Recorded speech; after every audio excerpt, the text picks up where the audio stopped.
So, hello everyone, I'm Dr. Sang-Hyung Park. I'm the GI doctor from Ulsan Medical Center, Korea. And I'm very happy and I'm very honored to be here with the president of the APDW Federation, Dr. Khean Lee Goh from University of Malaysia. So, I have some questions to Dr.Goh. And as I know, he has a lecture regarding the Helicobacter pylori epidemiology and the pathogenesis. So, what is the bottom line of your lecture, or what is the most important point of your lecture? Right. Thank you, Dr. Park. Yeah, it is a privilege to speak at the APDW Seoul, which is, from what I see, going to be a wonderful, top-class, excellent meeting. So, in terms of H. pylori, I will share with the audience my own experience in Malaysia, as well as in the whole Asian Pacific region. Helicobacter pylori prevalence, for instance, is already declining throughout the world, including in Asia Pacific. But in Asian Pacific region, because of our large population, and of course, again, with an aging population, we still have in absolute numbers, large numbers of H. pylori patients. So H. pylori remains a very relevant infection in our part of the world. For instance, in China, the prevalence has dropped from 80 to 90% to about 40 or 50%.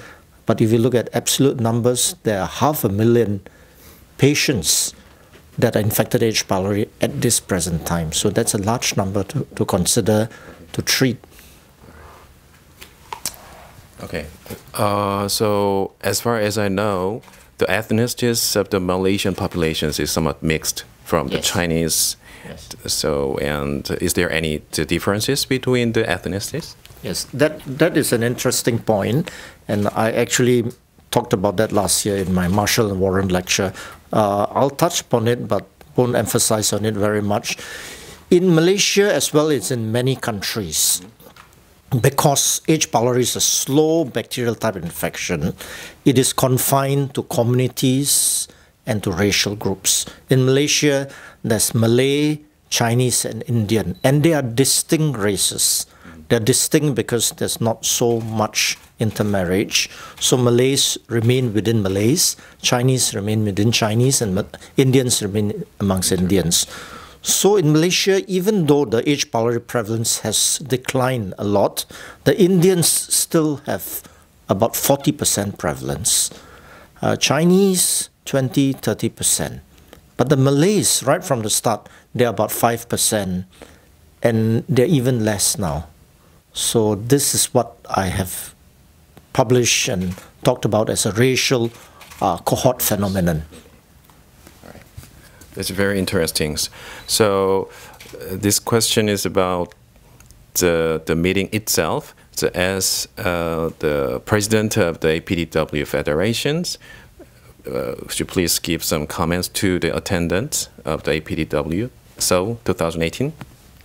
Yes, as I've mentioned, I'm extremely proud that the Korean societies under the leadership of Professor Kim Won-ho and his committee have organized this meeting. I'm very proud, and it looks to me, with the attendance, with the sort of lectures and program drawn up, to be going to be one of the best APDWs we're going to see. I'm truly pleased, I'm truly happy and excited to be the president of the APDWF at this Seoul APDW, and it is going to be a great success. Okay. So, and have you ever been to Korea before, or is it your first time to be here? Yes. I've been to Korea many times, thanks to the hospitality of my Korean friends and Korean hosts. Yeah, this maybe 10 times I've been here, but I've always enjoyed my trips to Seoul and to Korea very, very much. Okay. Thank you. Yeah. So, and can you speak some Korean words like thank you, 감사합니다 or so? 감사합니다, yes. Yeah. Only 감사합니다. Okay. And I must learn more. But tomorrow I'll wear my Korean tie. Oh, yes. Yeah, I have a Korean tie which was given to me by Korean friends many years ago, so I'll wear it for the opening ceremony tomorrow. Thank you very much. Yeah, so let's wrap up this interview with the Korean words 감사합니다. Let's say. Yeah, 감사합니다. 감사합니다. Yeah. Right.